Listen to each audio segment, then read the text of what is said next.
moving on to question number 4 has come in here from Ricky. Hi there, Ricky. Thank you for your question and for being part of the amazing WiggyWam community. So Ricky's question is, we want to sell our home in a desirable area and we know it will sell quickly so agents won't have to do too much work. What's the best way to negotiate with estate agents on fees? Okay, Ricky, well, thank you for your question. A really interesting one, and this is one that I came up against a lot as an estate agent, where a lot of sellers were under this idea that the estate agent's job was to just put a board up and get it online and find a buyer, and after that, the estate agent's job was done. And I've got to say, that is probably the biggest misnomer in the whole of estate agency. I always say that the estate agent's job doesn't really start until they found a buyer. It's a bit like not learning to drive until after you pass your driving test, if you know what I mean. So with an estate agent, and a good estate agent, they always come into play after you've agreed the sale. And you know, if you talk to 2 or 3 estate agents in your area and they don't necessarily agree with that sentiment, then I would suggest that they're probably not the right agent for you.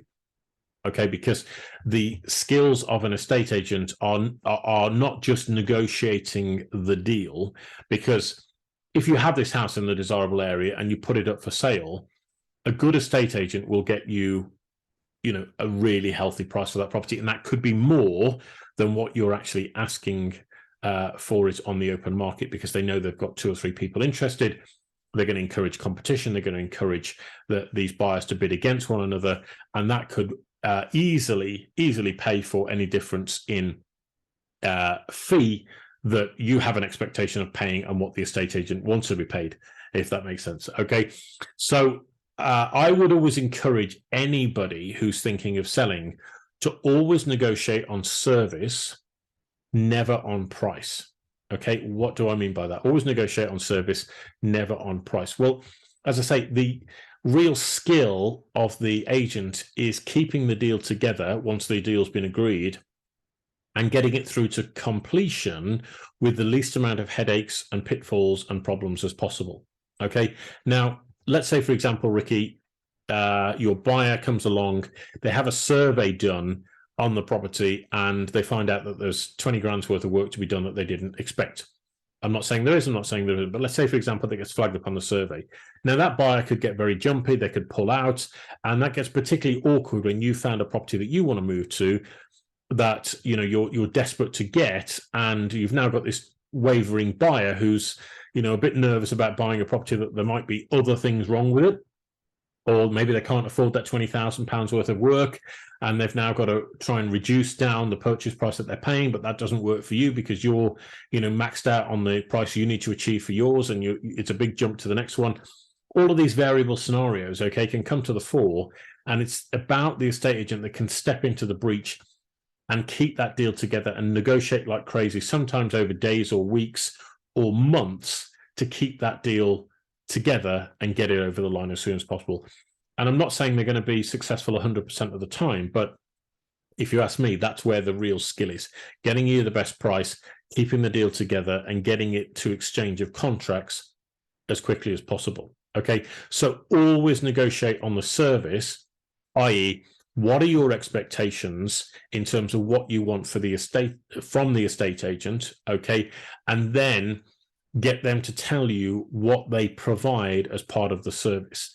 I am not a fan of, you know, frankly, I'll be honest with you, Ricky, I'm not a fan of dealing with sellers who say that they only want to pay 0.5% or 0.75%, or that tell me that, you know, there's online agents that will sell their house for free, because, you know, for me, that's diminishing the skill and abilities of a good quality estate agent. And I don't subscribe to that. You know, I don't believe that you can put your house, you know, up on a portal and then sell it yourself, because classically what happens time and time again is buyer and seller get involved. Okay, they start communicating directly. They don't have that agent in the middle, okay, who's trying to represent everybody's best interests and keep everything together. So then things get heated, or things change, as they often do when you're dealing with human beings, okay? And I'll give you an example that we had a buyer and a seller fall out over a pair of curtains on a £500,000 house that we were selling back in 2008. And they'd, not gone behind our back, but they decided to do the whole buyer-seller communication thing without involving the estate agent. And then they fell out about these curtains. And it became such a pig-headed stance by both parties with respect.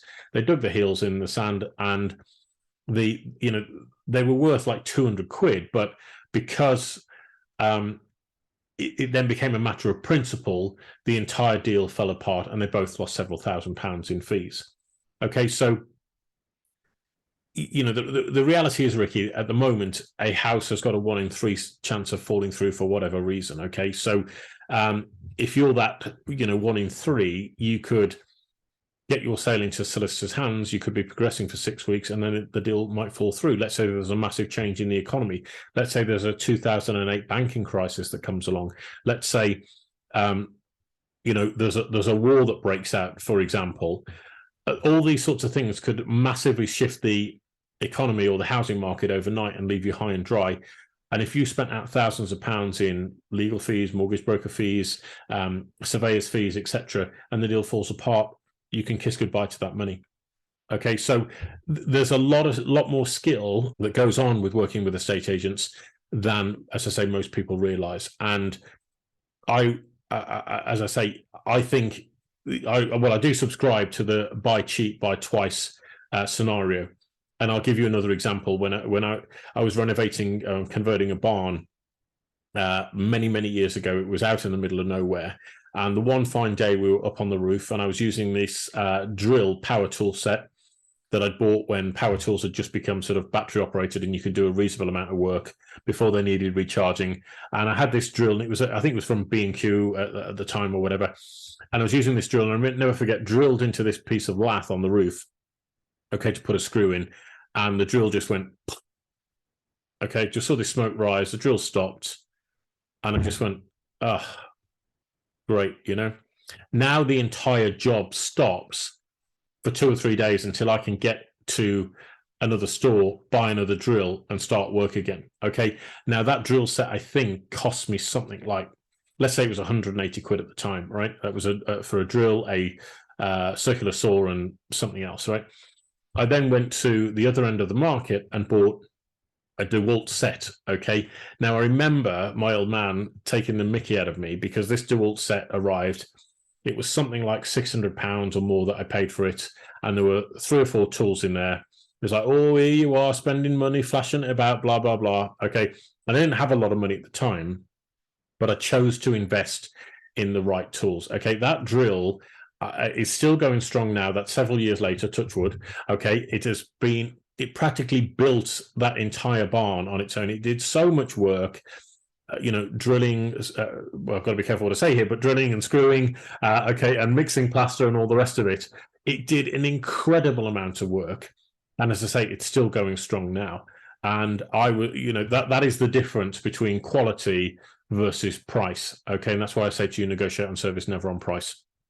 So I know that's been a bit of a long-winded answer to you, Ricky, but I hope you can see where I'm coming from. I genuinely say this, having your best interests at heart. I don't believe in cheap agents' fees at all. Pay for quality. It's worth it in the long run. And the biggest problem I have with property sales and estate agents and conveyancing solicitors is that, unfortunately, you never know whether you've got a good one or a bad one until you really need them. And if you're already into the process and you're already, incurred costs, that's when, cheap becomes very painful. Okay. And I say that having been in the industry for many years and experienced it as buyer, seller, and also as an investor, and also as a mentor, training and helping people through the process of building their own portfolio and buying multiple properties at once. So, yeah, I hope you can take where I'm coming from. Take it with the intent of which it's delivered, and that I'm encouraging you to spend more for your peace of mind and for buying excellent service into your forthcoming move. All right, so good luck with that, Ricky. Let me know if there's anything else we can do to help, and I wish you all the very best of luck. Now, ladies and gentlemen, thank you so much indeed for joining me here on this webinar today. We are doing this same time, same place every week. So if you've got questions, concerns, comments, feedback, anything that you want to send in to us, There's a number of ways you can get in contact with us. The first is via email. Email address is happytohelp@wiggywam.co.uk. That's happytohelp@wiggywam.co.uk. Okay, you can send us your property questions or anything else to that email address. You can also get in touch with us through our website. That is at www.wiggywam.co.uk. That's WIGGYWAM.co.uk. You can access your free profile in there. You can view blogs. You can view our broadcasts that we put out every single week. There's a wealth of content and knowledge and information there. So I encourage you to sign up and get involved and start becoming part of the amazing WiggyWam community. You can also go to Twitter.